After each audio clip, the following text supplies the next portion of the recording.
पंकजा मुंडेंचा विधान परिषद निवडणुकीमध्ये विजय झाल्यामुळे तब्बल 5 वर्षांनंतर त्यांचं विधिमंडळाच्या राजकारणात कमबॅक होणार आहे।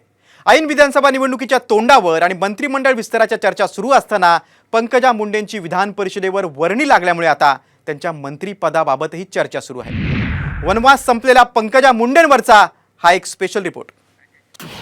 पंकजा मुंडेंचं विधिमंडळात कमबॅक।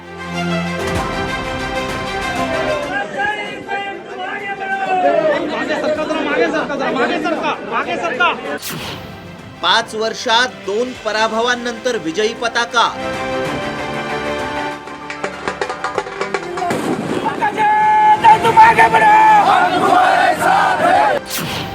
पंकजा मुंडेंना मोठी जबाबदारी मिळणार।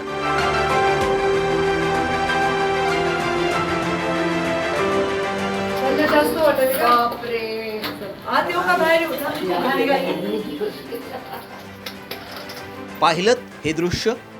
पंकजा मुंडे केवळ विजयी होऊन त्यांच्या घरीच नव्हे तर लोकप्रतिनिधी म्हणून राज्याच्या राजकारणातही परतले। त्यामुळेच त्यांच्या आईला अश्रू अनावर झाले।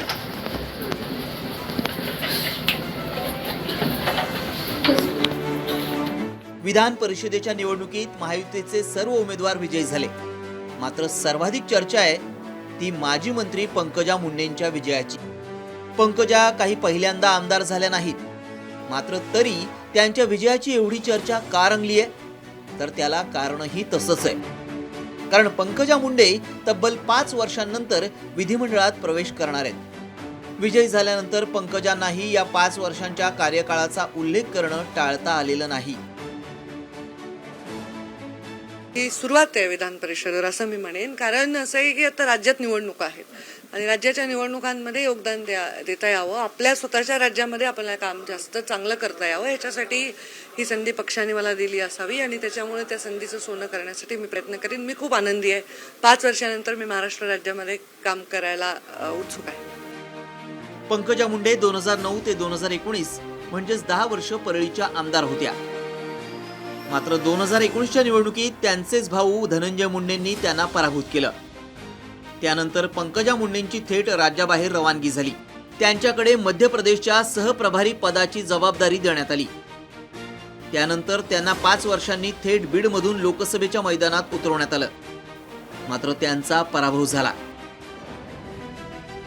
महायुतीत अजित पवारांच्या राष्ट्रवादीचा समावेश झाल्यामुळे परळीतून धनंजय मुंडे यांचीच उमेदवारी पक्की असल्यामुळे पंकजा मुंडेंना थेट मतदारसंघ शोधण्यापासून नव्यानं सुरुवात करावी लागते की काय अशा चर्चा रंगू लागल्या होत्या।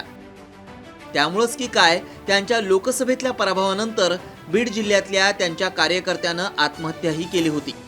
मात्र विधानसभेपूर्वीच विधान परिषदेची निवडणूक लागली आणि पंकजा यांचा 5 वर्षांचा विधिमंडळातला विजनवास अखेर संपला। त्यांची बहीण प्रीतम मुंडे यांनाही विजयानंतर अश्रूंना आवरता आलं नाही।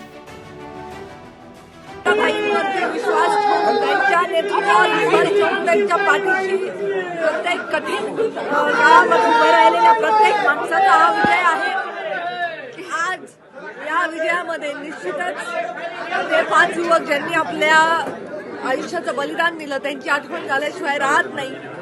त्यांनी थोडा धीर धरला असता आणि असं पाऊल उचललं नसतं तर खूप आज ते या आनंदात सहभागी होऊ शकले असते। पंकजा मुंडे आता आमदार झालेत आणि याच वेळी मंत्रिमंडळ विस्ताराच्याही चर्चा सुरू झाल्यात। लाडकी बहीण योजना राबवणाऱ्या सरकारमध्ये भाजपकडून कोणतीही महिला मंत्रिपदावर नाही। त्यामुळे ऐन विधानसभा निवडणुकीच्या तोंडावर मंत्रिमंडळ विस्तार झाला तर पंकजा मुंडेंना लगेचच प्रमोशन मिळणार का याबाबत आता उत्सुकता आहे।